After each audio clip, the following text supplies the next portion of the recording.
It's a new beginning for a new beginner. मैं निरंजन स्वागत करता हूं आप लोगों का आपके अपने class board academy YouTube channel पे। रीजनिंग की इस सीरीज़ में सबसे पहले हम लोग बात करेंगे सिलोजिज्म की। सिलोजिज्म को यहाँ पे बेसिकली 4 पार्ट में डिवाइड किया गया है। सबसे पहले हम लोग इसके बेसिक पोर्शन की स्टडी करेंगे, उसके बाद में हम लोग बात करेंगे इसके कॉम्प्लीमेंट्री पेयर की, देन उसके बाद में हम लोग बात करेंगे इसके पॉसिबिलिटी केस की, और लास्ट रहेगा हमारा कंडीशनल वर्ड्स। यदि इन 4 पार्ट को हम बेहद अच्छे तरीके से स्टडी करते हैं तो कोई भी एग्जाम हो और कैसा भी क्वेश्चन हो कभी भी दिक्कत होती नहीं है। यहाँ पे हम सिलोजिज्म को वेन डायग्राम की सहायता से स्टडी करने वाले हैं। सिलोजिज्म में सबसे मुख्य जो पॉइंट्स हैं उनमें एक रहता है स्टेटमेंट और एक रहेगा कंक्लूजन। स्टेटमेंट में कोई भी ऑब्जेक्ट है उसके बारे में बताया जाएगा, या मैं बात करूँ कोई भी थिंक या थॉट है उसको यहाँ पे रिप्रेजेंट किया जाएगा। और कंक्लूजन होता है निष्कर्ष। इसका मतलब स्टेटमेंट में जो बोली गई बात है उससे हम लोग क्या कंक्लूजन निकाल सकते हैं, क्या निष्कर्ष निकाल सकते हैं, उसके बारे में बताया जाएगा। अब सबसे पहले हम लोग बात करें कि सर स्टेटमेंट में हमें ओवरऑल कितने बात करें कि स्टेटमेंट है उनकी स्टडी करनी है। तो स्टेटमेंट में बेसिक में हमें बेसिकली 4 जो स्टेटमेंट्स हैं उनका हमें नॉलेज होना चाहिए। जैसे यहाँ मैंने सबसे पहला स्टेटमेंट कंसिडर किया है कि ऑल कार आर बस। हम लोग बात करें कि ये जो फर्स्ट स्टेटमेंट है, सबसे पहले तो हमें इस स्टेटमेंट का एक पर्टिकुलर डायग्राम है उसका नॉलेज होना चाहिए। डायग्राम में हमें दिखाई भी दे रहा है कि कार है वो क्या है, बस है। इसका मतलब कार का ओवरऑल टोटल जो पोर्शन है वो किसके अंदर है, बस के अंदर है। एक तो इसका ये डायग्राम। दूसरी हम लोग बात करते हैं कि इसके जो कंक्लूजन है उनका हमें नॉलेज होना चाहिए। अब कंक्लूजन की हम लोग बात करते हैं तो यहाँ पे हम लोग बात करें कि ये जो यहाँ स्टेटमेंट है उससे कौन कौन से पॉइंट है उनको हम लोग फाइंड आउट कर सकते हैं। जैसे पहला हम एक कंक्लूजन तो ये भी बोल सकते हैं कि जैसे सभी कार बस हैं तो हम ये भी कह सकते हैं कि सभी कार बस हैं। एज इट इज़ इसको यहाँ कॉपी कर दिया। दूसरा हम लोग बात करें कि सम कार आर बसेस। नेक्स्ट हम लोग कह सकते हैं कि सम बसेज आर कार। कैसे? हमें पता है कि यदि सारी की सारी कार बस हैं तो कुछ कार तो बस निश्चित तौर पे हैं, और हम कह सकते हैं कि कुछ बस क्या है, कार है, ये भी यहाँ इंक्लूड रहेगा। लेकिन होता क्या है कि जो सिलोजिज्म है इसके रूल एंड रेगुलेशन के अकॉर्डिंग जो अपना कंक्लूजन फर्स्ट है इसको रॉन्ग माना जाता है। मैंने रीज़न भी लिखा, ड्यू टू रीस्टेटमेंट। ऐसा माना जाता है कि ऊपर दिया गया स्टेटमेंट है, यदि उसको नीचे कंक्लूजन में कॉपी किया गया है तो इसका मतलब वो क्या है, गलत है। तो पहला हमारा जो स्टेटमेंट था उससे हम लोगों ने 3 पॉइंट फाइंड आउट किए, लेकिन उनमें से भी हमें क्या करना है कि केवल 2 पॉइंट्स हैं उनका हमें नॉलेज बेहद अच्छी तरीके से रखना है। इसके बाद में हम लोग बात करते हैं कि नेक्स्ट जो अपना रहेगा उस पर चलते हैं कि अगला जो स्टेटमेंट है वो है कि नो कार इज़ बस। देखो यहाँ हमें दिखाई दे रहा है कि कोई कार क्या नहीं है, बस नहीं है।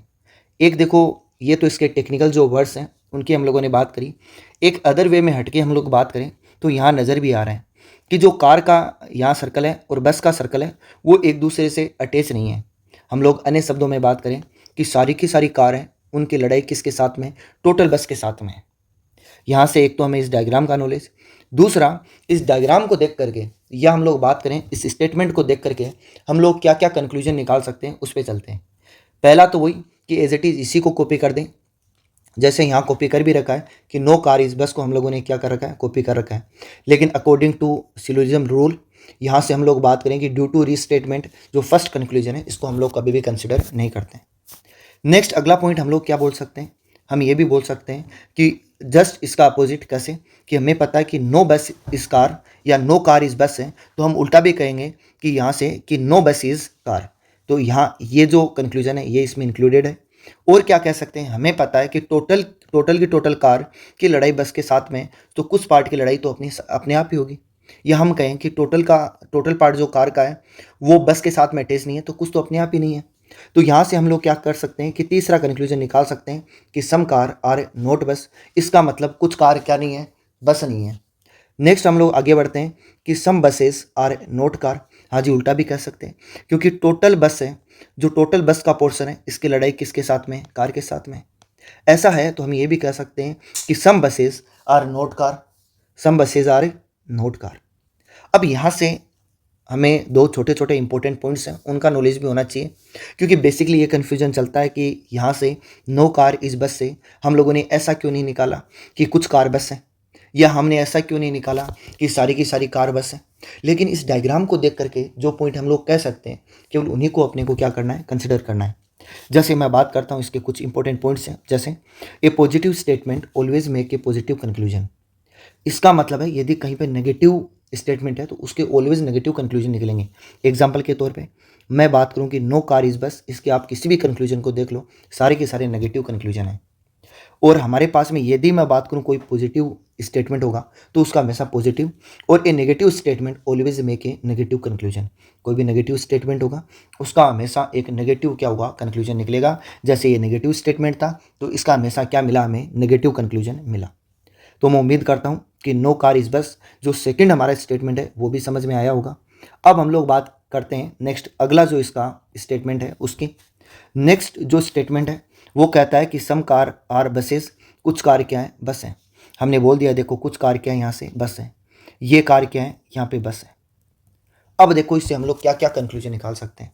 पहला कंक्लूजन तो इज इट इज हम कह सकते हैं कि सम कार आर बसेस, लेकिन ड्यू टू रीस्टेटमेंट लिख सकते हैं कि ड्यू टू रीस्टेटमेंट ये फर्स्ट कंक्लूजन क्या होगा, गलत होगा। सेकंड की हम लोग बात करें क्या कह सकते हैं, हम ये कह रहे हैं कि सम कार आर बस, तो हम ऐसे भी कह सकते हैं कि सम बसेज आर कार, कुछ बस क्या है, कार है। अब यहाँ से हमारे पास में क्या है कि थोड़ा सा डाउटफुल चीज़ें उनकी बात करते हैं। जैसे कि यहाँ से ये तो पता लग रहा है कि कुछ कार क्या है, बस हैं, लेकिन हम ऐसा भी तो कह सकते हैं कि कुछ कार क्या नहीं है, बस नहीं है। लेकिन याद करो पॉइंट जो इंपॉर्टेंट, मैंने 2 पॉइंट्स नोट डाउन करवाएं उनकी, कि a positive statement always make a positive conclusion, a negative statement always make a negative conclusion. यहाँ सम कार आर बसेस क्या एक पॉजिटिव स्टेटमेंट है, और पॉजिटिव स्टेटमेंट है तो हम इसका नेगेटिव कंक्लूजन कभी फाइंड आउट कर ही नहीं सकते। जब हम लोग इसका नेगेटिव कंक्लूजन फाइंड आउट कर ही नहीं सकते तो हम कभी भी यहाँ पे ऐसा नहीं लिखेंगे कि सम कार आर नोट बसेस, ऐसा हम कभी लिखेंगे ही नहीं। क्यों? क्योंकि सीधा सा सिंपल पॉइंट, एक पॉजिटिव जो स्टेटमेंट है वो हमेशा क्या करता है, एक पॉजिटिव कंक्लूजन बनाता है, इसलिए ऐसा हम लोग कभी भी नहीं बोलेंगे। चलते हैं नेक्स्ट अगला जो अपना क्या है कि स्टेटमेंट है उसकी बात करते हैं। नेक्स्ट और सबसे इंपॉर्टेंट स्टेटमेंट की हम लोग बात करते हैं, जिसके अंदर हमें बोला गया है कि सम कार आर नोट बसेस, कुछ कार क्या नहीं है सर, बस नहीं है। अब यहाँ से हम लोग बात करें, ये एक हमारे पास में क्या है कि ये एक हमारे पास में यहाँ पे एक नेगेटिव स्टेटमेंट है। नेगेटिव स्टेटमेंट है तो सबसे पहला पॉइंट तो यहाँ से जो भी कंक्लूजन निकलेंगे वो नेगेटिव निकलेंगे। इसका डायग्राम हम लोग बात करें, एक ऐसा डायग्राम भी बना देते हैं जो पीछे एज इट इज था उसी को कॉपी भी कर दिया जाता है। देखो कार, और यहाँ हम लोगों ने क्या लिखा, बस। हम कहेंगे कि सम कार आर नोट बस। हाँ, निश्चित तौर पे इसमें भी क्या होगा कि सम कार आर नोट बस है, लेकिन ये इंक्लूडेड है नहीं, इसको हम लोग नहीं शामिल करेंगे यहाँ। इसके लिए हम लोग बिल्कुल एक पर्टिकुलर और एक परफेक्ट जो यहाँ डायग्राम है उसकी बात करेंगे। यहाँ बोला कि सम कार, इसका मतलब कार का कुछ पोर्शन हम लोगों ने ले लिया। सम कार आर क्या नहीं है, नोट बस, इसका मतलब मैं बात करूं इसके टेक्निकल वर्ड्स जो है उनसे हट करके भी, तो मैं ये कह दूं कि कार जो है इसके कुछ पार्ट की लड़ाई पूरे बस के साथ में है। तो यहाँ से हम लोग कंक्लूजन क्या निकाल सकते हैं, पहला तो एज इट इज इसी को कॉपी कर दें कि सम कार आर नोट बसेस, इसको हम लोगों ने क्या किया, कॉपी कर दिया। लेकिन हमें पता है ड्यू टू रीस्टेटमेंट ये हमारा कंक्लूजन क्या होगा, गलत होगा। अब एक रिवर्ट हम लोग बात करें जो बहुत बार डाउटफुल भी रहता है कि हम ऐसा कह सकते हैं क्या कि some buses are not car, हम लोग ऐसा कह सकते हैं क्या? तो हम लोग ऐसा कभी भी नहीं कहेंगे, क्योंकि यहाँ केवल ये बोला गया है कि कार के कुछ पार्ट की लड़ाई किसके साथ में, पूरे बस के साथ में। लेकिन जब हम लोग इसका डायग्राम बनाएंगे तो हमारे पास में क्या हो जाएगा, ये तो हमारे पास में बस हो गया, और बस का कुछ पार्ट है जो टोटली कार के साथ में इसका कोई रिलेशन नहीं है। तो ऐसा यहाँ डायग्राम में थोड़ी दिखाई दे रहा है। जब डायग्राम में सॉर्ट ही नहीं हो रहा है तो हम ये जो कंक्लूजन इसका कभी भी नहीं निकलेगा। और इंपॉर्टेंट पॉइंट्स की बात करें तो हमें हमेशा रिमेंबर रखना भी है कि ये positive statement always make a positive conclusion, a negative statement always make a negative conclusion. तो ये थे हमारे 4 स्टेटमेंट जो हमें सिलोजिज्म में हमेशा ध्यान रखना है। ऑलवेज हमें करना क्या है कि जो ये स्टेटमेंट है, इन स्टेटमेंट का डायग्राम और इन स्टेटमेंट के कंक्लूजन हमेशा हमारे माइंड में होने चाहिए। तो इन्हीं स्टेटमेंट का यूज़ करते हुए एक बेहद ही शानदार सा एग्जाम्पल यहाँ कंसिडर किया है, और इस एग्जाम्पल की हम लोग बात करते हैं। देखो सबसे पहले हमें क्या दिया गया है, यहाँ एक एग्जाम्पल जिसमें स्टेटमेंट है वो मेंशन है। हम इन स्टेटमेंट्स की बात करते हैं, तो इन स्टेटमेंट के अकॉर्डिंग हम पहले इसका डायग्राम बनाते हैं, फिर इन कंक्लूजन की बात करेंगे कि कौन सा कंक्लूजन राइट है और कौन सा कंक्लूजन रॉन्ग है। सबसे पहले यहाँ डायग्राम बनाते हैं। सबसे पहले ऑल वाले को कंसिडर करते हैं, तो यहाँ क्या बोला गया है कि ऑल ए आर डी, हम भी यही करते हैं कि ऑल ए आर डी। एक इसका मेजर पोर्शन होता है कि ये वेन डायग्राम है, वो बनाना भी, लेकिन साथ साथ इसको सीखना ज़रूरी है। इसके बाद में हम लोग बात कर लेते हैं कि यहाँ बोला गया है कि सम ए आर बी, सो ए का कुछ पोर्शन किसके साथ में, बी के साथ में। और यहाँ बोला गया है कि सम बी आर सी, तो बी का कुछ पोर्शन किसके साथ में, सी के साथ में। उसके बाद हमें नेक्स्ट यहाँ बोला गया है कि नो ए इज़ एफ, इसका मतलब ए जो है इसका एफ के साथ में बिल्कुल भी रिलेशन नहीं है। उसके बाद में हमें बोला गया ओल जी आर एफ, इसका मतलब सारे के सारे जी क्या हैं, एफ है। ये जी को हमने किस में रखा, एफ में। ओल ई आर जी, और सारे के सारे ई क्या हैं, जी हैं। और लास्ट बोला कि सम एच आर एफ, तो सम एच आर एफ, ये तो हम लोगों ने इसका डायग्राम बना दिया, क्योंकि इसके डायग्राम के अकॉर्डिंग हम लोग क्या देंगे, हमारे आंसर हैं उनकी हम लोग बात करेंगे, हमारे कंक्लूजन हैं उनकी हम लोग बात करने वाले हैं। देखो फर्स्ट जो कंक्लूजन है इसमें बोला है कि ऑल बी आर डी, हम ये तो कहेंगे कि सारे के सारे बी को क्या बना देते हैं, डी बना देते हैं। यहाँ इस डायग्राम को जब हम लोगों ने देखा तो यहाँ देखो बी तो यहाँ नज़र आ रहा है, हम लोग बात करते हैं इस डायग्राम में देखो कि बी तो यहाँ नज़र आ रहा है और डी हमारे पास में यहाँ नज़र आ रहा है। तो हम ऐसा कह सकते हैं कि बी जो है वो डी का जो सर्कल है उसके अंदर है, बिल्कुल भी नहीं है। तो यहाँ हम लोग बात करें कि फर्स्ट कंक्लूजन क्या होगा, रॉन्ग होगा। सेकंड पे चलते हैं, हमें बोला कि ऑल ए आर बी, इसका मतलब टोटली ए किसके अंदर होगा, बी के अंदर होगा। यहाँ से देखो टोटली ए बी के अंदर है, बिल्कुल भी नहीं है, हम इसको भी गलत मानेंगे। फिर बोला कि ऑल ई आर जी, सारे के सारे ई कौन से बॉक्स में होंगे, जी के बॉक्स में। तो यहाँ पे हमें पता लग रहा है और देखने से भी पता हमें लग रहा है कि ऑल ई आर जी, ये तो ई रहा, अरे किसके बॉक्स में, ये जी के बॉक्स में। तो यहाँ से हम लोग बात करें कि ये जो यहाँ दिया गया कंक्लूजन है ये निश्चित तौर पे क्या है, राइट है। इसके बाद में बात करते हैं कि ऑल ए आर ई, तो यहाँ हम लोग बात करें कि टोटली ए किस में इंक्लूडेड होगा, ई में। ए तो यहाँ दूर है, ई यहाँ काफ़ी से दूर है, तो ऐसा हमें नज़र नहीं आ रहा, तो निश्चित तौर पे ये जो कंक्लूजन है वो भी यहाँ गलत होगा। तो ओवरऑल बात करें इसमें केवल कंक्लूजन थर्ड है वो कौन सा है, राइट है। और इसी एग्जाम्पल पे हम और कंक्लूजन है उनको लेते हैं और हम लोग क्या करेंगे, सोल्व करते हैं। देखो अब बात करें कि वहाँ हम लोगों ने ऑल की कंडीशन की बात करी, अब हम लोग बात करेंगे इसके सम की कंडीशन की। डायग्राम हम लोगों ने पहले बनाया था, एज इट इज़ वही डायग्राम है। सबसे पहले क्या बोला कि सम ए आर ई, इसका मतलब ए और ई में कुछ पोर्शन क्या होगा, कॉमन होगा। लेकिन हम लोग बात करें ए तो यहाँ है, ई यहाँ काफ़ी दूर है, इसका मतलब अपना फर्स्ट वाला क्या होगा, गलत होगा। तो 5 के बाद 6 पे चलते हैं। यहाँ बोला है कि सम ई आर जी, सम ई आर जी, हम देखते हैं कि ई और जी में ऐसा रिलेशन है क्या, लेकिन हमने देखा कि ई जो है वो क्या है कि जी का जो बुक्स है उसी में है। तो हमने जब बात करें स्टार्टिंग में जो स्टेटमेंट पढ़े थे उनमें हमने देखा था कि कोई भी एलिमेंट यदि किसी दूसरे सर्कल के एलिमेंट में है तो वहाँ पे सम ई आर जी भी क्या होगा, उसी के अकॉर्डिंग ये राइट माना जाएगा। नेक्स्ट अगला है कि सम ए आर डी, यहाँ से बात करते हैं कि सम ए आर क्या दिया गया है, डी। देखो ए किसके बॉक्स में है, डी के बॉक्स में है, तो निश्चित तौर पे ये भी क्या होगा, सही होगा। इसके बाद में बोला कि सम बी आर सी, तो हम लोग बात करें कि सम बी आर सी, यहाँ हमने देखा कि बी और सी का कुछ पार्ट कॉमन है, तो निश्चित तौर पे ये भी क्या होगा, सही होगा। इसके बाद में हम लोग बात करते हैं सम जी आर एच, तो यहाँ बात करते हैं सम जी और आर क्या है, एच। इसका मतलब जी और एच का कुछ पोर्शन कॉमन होना चाहिए, लेकिन हमने देखा कि एच तो यहाँ पे, जी इसके ऊपर है, इनमें कुछ भी कॉमन नहीं है और कुछ भी कॉमन नहीं है, तो ये क्या होगा, गलत होगा। इसके बाद में दिया गया है कि सम सी आर डी, यहाँ हम लोग बात करें कि कुछ पार्ट सी का और कुछ पार्ट डी का कॉमन होना चाहिए। हमने देखा कि सी अलग है बिल्कुल ही और डी बिल्कुल अलग है, जब ये आपस में कॉमन ही नहीं है तो ये निश्चित तौर पे क्या होगा, रॉन्ग होगा। इसके बाद में लिखा गया है कि सम डी आर एफ, तो यहाँ हम लोग बात करते हैं ये डी का कुछ पोर्शन है, ये कुछ पोर्शन किसका है, एफ का। हमने देखा कि यहाँ डी है और यहाँ क्या दिया गया है, एफ है, दोनों में बहुत ज़्यादा डिस्टेंस है, दोनों बिल्कुल भी एक दूसरे के साथ में अटैच है नहीं, तो ये भी निश्चित तौर पे क्या होगा, गलत होगा। तो इनमें हम लोग बात करते हैं, तो हमारा स्टेटमेंट नंबर कंक्लूजन नंबर 6 है, कंक्लूजन नंबर 7 है और कंक्लूजन नंबर 8 क्या है, निश्चित तौर पे क्या है, राइट है। जैसे यहाँ मैं एक्सप्लेन कर रहा हूँ, हमेशा आपको भी एग्जाम में इसी तरीके से इनको मिलाना है और उसके अकॉर्डिंग क्या करना, आंसर देना है। बहुत ही आसान चैप्टर है, बिल्कुल भी ये कॉम्प्लिकेटेड है नहीं। तो अब हम लोग चलते हैं इसके नेक्स्ट पोर्शन की ओर, तो चलते हैं अगले पोर्शन की ओर। इसमें नेक्स्ट पे आ जाऊँ। नेक्स्ट हमें दिया गया है वापस से वही यहाँ स्टेटमेंट है और हमने यहाँ कंक्लूजन है वो क्या किए हैं, चेंज किए हैं।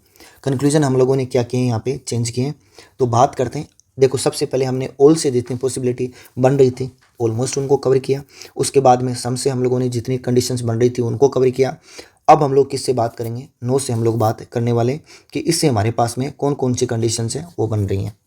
सबसे पहले दिया गया है कि नो ए इज़ डी, हमें ये देखना है कि ए और डी में क्या होना चाहिए, आपस में लड़ाई होनी चाहिए, मतलब इनका दोनों सर्कल का बिल्कुल भी अटैचमेंट आपस में नहीं होना चाहिए। देखो ए और डी में हमने देखा कि ए तो ऑलरेडी डी के क्या है का सर्कल के अंदर है, तो ये तो निश्चित तौर पे क्या होगा, रॉन्ग होगा। इसके बाद में नो ए इज जी, इसका मतलब यहाँ हम लोगों ने ए लिया और यहाँ हमारे पास में क्या आ गया, जी आ गया। यहाँ हमारे पास में ए है तो यहाँ हमारे पास में क्या है, जी है। अब हम लोग बात करते हैं कि सर ये तो ए रहा, हमने ए से पूछा कि ए आपकी किसी के साथ लड़ाई है क्या, इसने बोला कि मेरी लड़ाई केवल एफ के साथ में देखो। लेकिन हमने बोला टेंशन नहीं लो, क्योंकि एफ के घर में कौन रहता है, जी रहता है, तो निश्चित तौर पे जी के साथ में भी क्या होगी, लड़ाई होगी। ये बेसिक फिनोमेना है सिलोजिज्म का कि हाँ किसी सर्कल के अंदर कोई दूसरा सर्कल है तो हमेशा उस सर्कल पे बड़े वाले सर्कल का पूरा अधिकार होगा। तो यहाँ बड़े वाले सर्कल में बात करूँ, एफ की लड़ाई ए के साथ में, तो जी की लड़ाई निश्चित तौर पे किसके साथ में होगी, ए के साथ में। फिर बोला कि नो डी इज़ एफ, हम लोग बात करते हैं डी और एफ के बीच में ऐसा क्रॉस रिलेशन होना चाहिए। हमने बात करी किसकी, डी की, ये हमारे पास में क्या है, डी है। देखो इस डी का क्रॉस रिलेशन किसके साथ में, एफ के साथ में। लगभग स्टूडेंट इसको सही कर देते हैं, लेकिन हमेशा ध्यान रखना, मैं बात करूं ए की जो सर्कल है उसकी लड़ाई एफ के साथ में, डी इसका बड़ा भाग है, तो डी की लड़ाई कभी भी एफ के साथ में नहीं हो सकती इसकी वजह से, तो ये निश्चित तौर पे क्या गलत है। फिर बोला है कि no H, H is C, हम देखते हैं एच और सी की लड़ाई करवा दें। यहाँ हमने देखा एच यहाँ है, सी यहाँ है, काफ़ी दूर दूर है, ऐसा है तो निश्चित तौर पे क्या होगा, इनमें आपस में बिल्कुल भी लड़ाई नहीं होगी, तो ये निश्चित तौर पे गलत है। फिर बोला है कि नो ई इज़ एफ, हम लोग बात करते हैं कि ई और एफ के बीच में हम लोग चेकआउट करते हैं कि ऐसा है कि नहीं है, लेकिन हमने देखा कि ई ऑलरेडी एफ के सर्कल में रहता है, तो ये भी क्या होगा, गलत होगा। इसके बाद में नो बी इज़ जी, हमने देखा कि बी और जी के बीच में ऐसा कोई क्रॉस रिलेशन है, तो हमने यहाँ पे फाइंड आउट किया बी तो अलग है और जी काफ़ी दूर है, इनमें कोई आपस में क्रॉस रिलेशन नहीं है, तो ये भी गलत है। फिर है कि नो ए इज़ एफ, हमने देखा कि ए आपके किसी के साथ में लड़ाई है क्या, तो ए ने बोला एफ के साथ में है।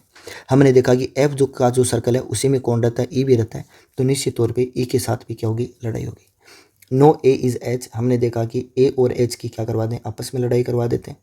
देखो ए यहाँ पे, हाँ ए की निश्चित तौर पे लड़ाई किसके साथ में है, सर एफ के साथ में, लेकिन एच के साथ में थोड़ी है। हाँ एच का थोड़ा सा सर्कल है वो एफ में शामिल है, लेकिन उससे नहीं होगा, पूरा सर्कल होता तो हम कह देते हैं, तो यहाँ से ये गलत है।